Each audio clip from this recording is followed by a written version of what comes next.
What's up, everybody? It's your friend Toad, the Toad Man.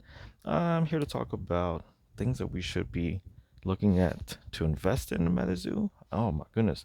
I always say don't invest in cardboard, but some people are investing in it. So I'm going to talk about 5 things that maybe you should think about if you are going to invest in something. You're going to make that crazy jump into investing into MetaZoo. There's 5 things that may one day, sometime, somehow actually give you a return, and 5 things that I think really won't. Now, I could be wrong. These things really could be, once MetaZoo picks up, really could give you some money in the back end, but I'm not banking on it. So I'd love to hear what you guys' thoughts are. So let me just hop right into it. There's 5 things that I do and do not think. Now, everyone knows that MetaZoo's hit its bankruptcy, and a lot of the rare items are being sold, and a lot of not so rare items are being sold on whatnot. So people have kind of been a little bit angry, and rightfully so, that some of these items that were never supposed to be sold or supposed to be won prizes or already had been sold and are being sold again with not the rightful owners getting it. Yeah, I understand. A lot of people are a little upset about it, but a lot of people are also buying into it, and they're like, "Hey, the price is low, let's buy." And they're buying crates upon crates of this stuff. They're buying cases of main sets, and they're buying boards and plushies and all kinds of stuff. So let's just jump right in it. We'll talk about 5 things that I think are maybe possibly going to return investment, and we're looking long term, 20, 30 years from now. And 5 things that I'm just like, man, I wouldn't count on it. All right, so first off, we're ripping UFO, and I think UFO is one set that will not have a return investment. I I highly do not suggest you buying it unless you just want to rip it for some reason, because it was heavily printed and not well liked, not well received, and a lot of it is still sitting in the shelf. So why will people be nostalgic in 20 years about it if they weren't nostalgic? They weren't into it in the first place. It was deemed by a lot of people, the least favorite set. So and the SRs are the least desirable out of the sets. They go for the least amount of money compared to the blue ink from CN2, the red ink from CN1, the old scratch from Nightfall. Those are things that hold value. Um, I think that the SRs in this set aren't really desirable, and I just don't see much upside on it. Going along with that, you have CN2. CN2 is a reprint of a reprint. You had Kickstarter, CN1, then CN2. And actually, before that, you had the sample pack. So it's kind of like reprint after reprint. There's a million of them out there.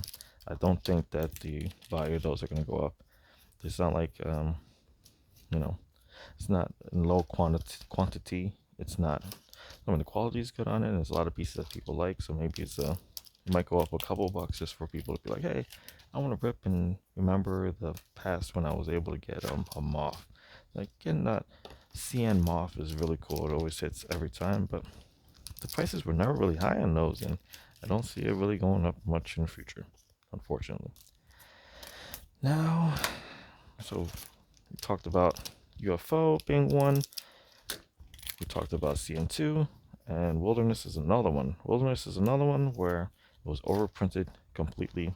You had the tickets. The tickets are still desirable, but they're not worth anything anymore. They really weren't worth anything then, because there was kind of a lie that was told to everyone that you'd own part of MetaZoo if you cash it in. And the two people who ripped the gold tickets, they really didn't get that prize. There's a bunch of other people in MetaZoo who attended events or did other things like art contests, did not get the prize as well. So yeah, it's just a bunch of lies by the old guard. But yeah, so you have the tickets in there. You have a couple of very playable cards, but the card game will not be continuing, so that really doesn't matter. So yeah, I don't think Wilderness didn't have a box topper. It was printed a ton, wasn't heavily played. It's not like early Pokemon where it be it was played so much where there's only a countable amount of really rare cards in great condition. That's not going on. A lot of those wilderness were put in sleeves and binders immediately, and I don't think that 20, 30 years from now, those main set cards are going to be worth anything. All right, so that's 3. And let's look at the next one. How about the fake rare stuff? That's something we need to talk about. So the fake rare stuff, there's a lot of stuff that were like, oh, there's only 300 of these made. Remember when they said that about the Rat King? And now on Whatnot, they've been running hundreds more.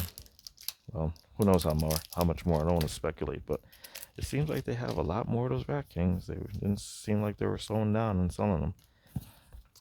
There's a lot of stuff like that where, oh, there's only a certain amount of these, and all of a sudden we found a lot. I don't think we should believe any of those print runs, any of the amounts that were given to us previously. Let's just leave it at that. And yeah, I think there's a lot of stuff out there.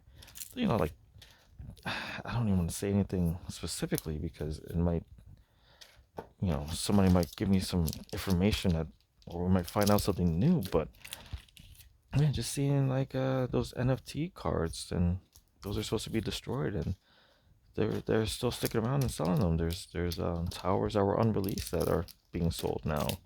Yeah, it's a shame, and we can't really believe what the old guard had said. So there's a lot of fake rare stuff out there. Not fake being counterfeit, just fake being lied to. And last part, number 5, of what I think people should not invest in. I don't think we go into the moon. Is all the merchandise kind of stuff. The the ornaments, not the ornament packs. The packs are kind of rare. I'm talking about the ornaments themselves. Like, I don't think you should keep a crate of just the ornaments and thinking that one day they're gonna pay 50, $60 for that. I mean, I don't know. They might, but you're looking nostalgic wise, right? You're looking 20 years, 30 years from now, are people gonna be going after ornaments for your tree? I don't know. People gonna go after plushies? Absolutely not. The plushies do not hold up that well. Yeah, I don't think a lot of that merchandise kind of stuff, the caster outfits and the hats and a lot of junk like that, I don't think those are going to hold value. Again, it could be. It could these if there are really items that are really short print, as they said, which we're already proven that a lot of it wasn't. If somehow there is something that's only like, oh, there's only 50 of these made and you have one, that could really be something, but please don't bank on it. Please don't buy what you think is all 50 of an item and then to come to find out, hey, we have another 500 back here. And that goes with the surf, not the surfboards, the skateboards. I don't think a lot of those skateboards are worth what they are going for right now. That's something really hard to sell. And yeah, the skateboards, they'll go up in value because they're really nice and the art's really good on them, and they're sought after, and they're highly regarded and all that. But yeah, I don't think you should be hoarding them and expecting a big return on those. They might go up a couple bucks year after year, but are they really worth holding in your basement for 30 years when you could be, or in your garage? Is it worth holding that in your garage when you could be, you could have your car in it instead? You could have a business out of your garage, and that's taking up your space instead. I wouldn't put that over another investment. I think you could put that in a savings account and make more money. A lousy 0.01% return per year, like a 0.03% interest rate would probably yield more return than a lot of this stuff, especially when you take in consideration having to stack them, having to move them around, having to check on them, having to keep them in temperature and pressure controlled and humidity controlled environment. That costs money. It costs time to organize that stuff. It costs marginal value. Your marginal value for those is depreciating. So those are 5 things that I think we should not be investing in. Let's talk about 5 things that if you just so happen to have a couple extra bucks and we're just like, I really want to do this. I mean, I'm going to save that spark root. And you're like, I really want to do this. I really want to put money into this. It's not a main set. We promise you that. I don't think we should be putting the money in the main sets. I think we should do something like the SRs. If you have a super rare or secret rare, star rare of something that, like the blue inks, the red inks that are supposedly out of 100 or 200 or whatever. I think 300 is what, between 100 and 300 supposedly, even though somebody in New York has 8,600 box toppers of CN2. I think those will probably go up in value. I mean, they've gone down significantly, but in 30 years, I mean, it's possible.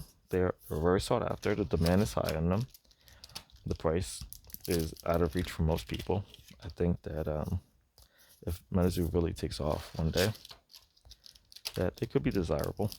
That is something that I would say. Hey, yeah, if you can get them at a reasonable price and reasonable for 2024, so they're pretty dirt cheap. If you can get them really low and you're not putting yourself out, hold on to them for a couple years and see what happens. That is a weird hollow. You see that? That is a weird hollow. Yeah, so SRs are definitely one. I think Chrome, if you have a serialized Chrome of something that people would actually want, I'll give you an example. I have a serialized Rainbow Wizard. That is not going to go up in value. I promise you that. But maybe, if you have a Moth serialized or a Bigfoot or one of the staple cards, if one of those you get graded and you stash that away in a safe spot for 30 years, and MetaZoo's still around and still kicking, yeah, I think you can. It's possible that you can get some return on that. That's worth holding on to, especially if you pull out of a pack. If you pull out of a pack and you only spent the amount of money it takes to purchase a pack and not buy it out directly for hundreds of dollars, I think that's the way to go. But how much are you gonna rip to get to that? Sorry. So we want SRs. I think only main set that I think would really, have a chance would be well, I guess there's two. Those the main sets that I think would have a chance on kind of, maybe putting a case away or something like that. Native, because it was low printed supposedly. I mean, we haven't seen much of that out of the warehouse. So native booster boxes and Nightfall booster boxes. Nightfall was highly sought after and it went up.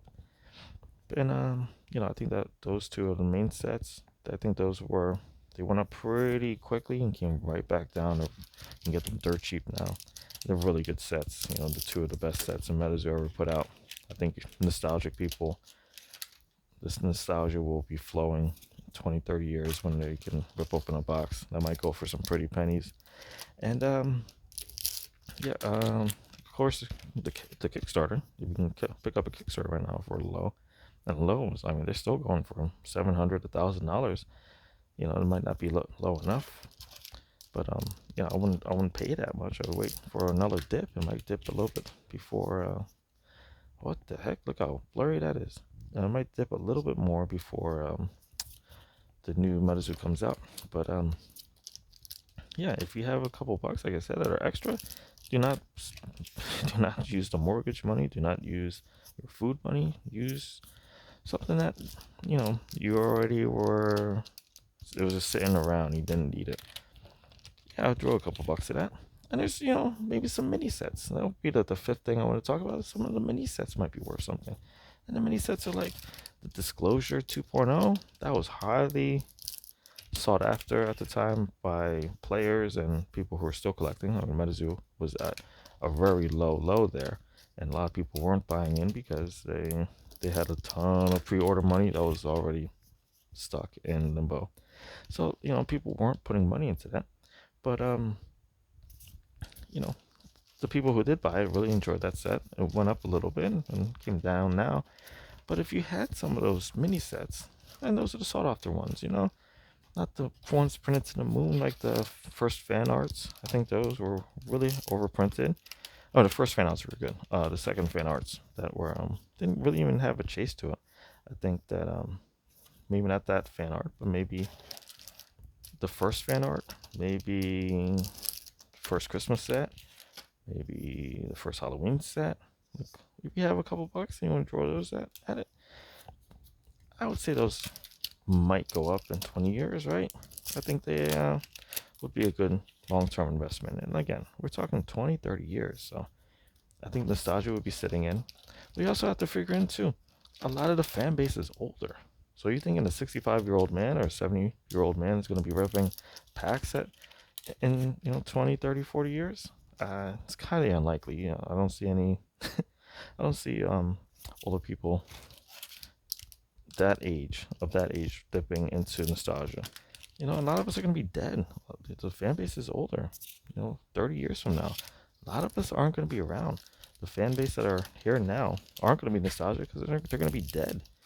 So I mean, I hate to be morbid, but it's not, again, it's not like Pokemon where it was highly sought after by kids, and then kids 30 years later are us now. We want those vintage packs. We're not going to be 30 years from now. We're going to be in retirement homes. So you got to take that into consideration. All right, so that's my 5 and 5. I'm going to rip the rest of these real quick. This is all going in the dumpster. I'm trying to pull a prism, and yeah, I'm not doing so hot.